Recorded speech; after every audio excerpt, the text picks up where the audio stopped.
The discussion now is shadow. Unfortunately, pitchers only have so many bullets that we can use out of our arm.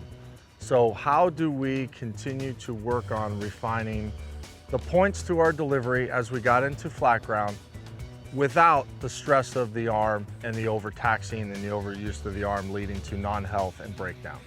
So shadow is an excellent way to incorporate what we have been working on from a muscle memory standpoint, from long toss to flat ground, and now we can initiate it and incorporate it into points of our delivery. So with the shadow, what you're trying to do is you're trying to understand and feel, and you can slow things down as much as you want, but I would caution that the slower we go, the more methodical it may start to bleed into your flat ground and thus your bullpen. So the tempo and the game speed mentality is going to be very important as it continues to bleed into the actual delivery that we want to have when adrenaline gets injected into us when a hitter gets in the box. So with the shadow routine, we can go wind up and stretch, and I'm going to take it into 4 different points.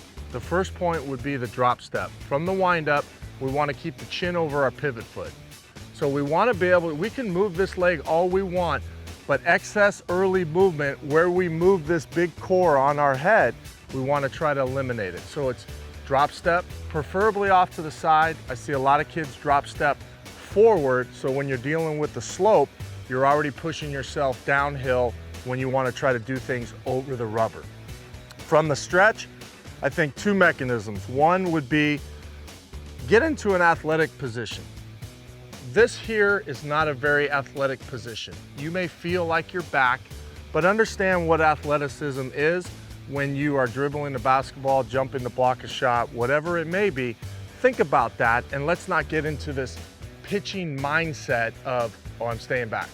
So look athletic, be athletic, think athletic, and see if that starts to blend in to the delivery.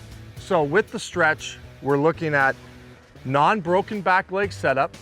So as we look at this, we would rather not have our right knee be shown behind our left knee if you're a right-handed pitcher, and vice versa if you're a left-handed pitcher, your back knee here. So we're trying to be athletic into this move. And then the first move is we want to lift into a quiet back leg.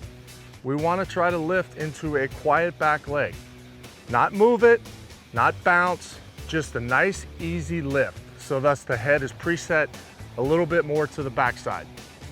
So encompassing that, we've talked about drop step from the windup. We've talked about, which eventually leads into the leg lift, which would be point 2 of the shadow, which would be balance. Leg lift gets you to balance.